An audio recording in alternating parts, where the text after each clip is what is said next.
दोस्तों, सबसे पहले चैनल को सब्सक्राइब कीजिए और घंटी का निशान को भी क्लिक कर लें।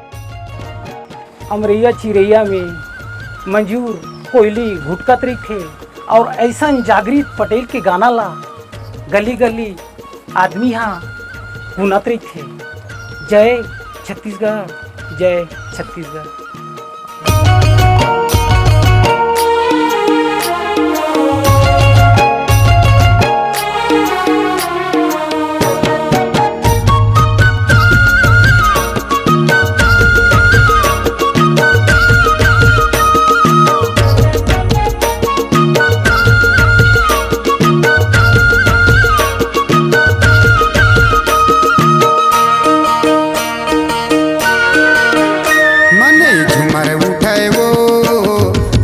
नाचे बर मने झुमर लगे, मने झुमर उठाए वो करी मन नाचे बर मने झुमर लगे।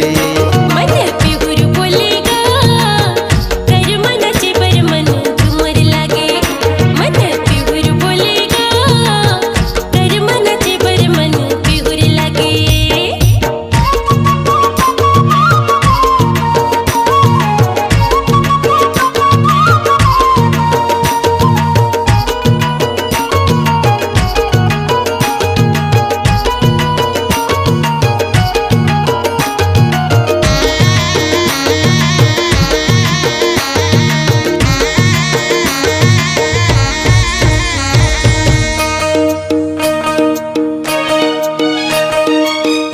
रुकमा फड़ के घुटरे कोयली गावे गाना, तोरे मुँह में कलगी बांधे मोरे तीर मयाना।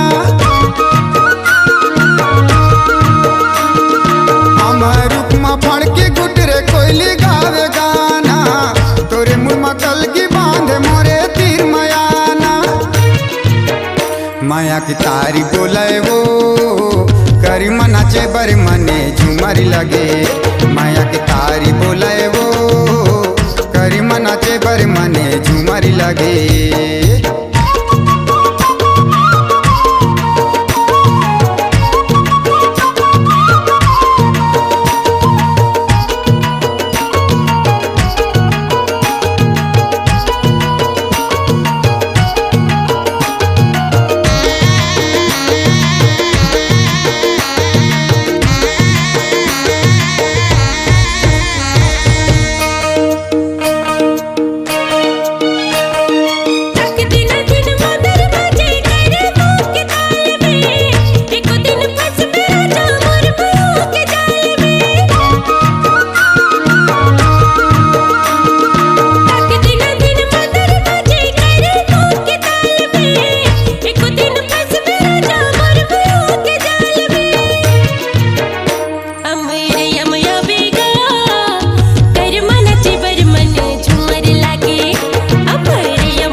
पाना तोरे पम घुंघरू बाजे हो गए तो दीवाना।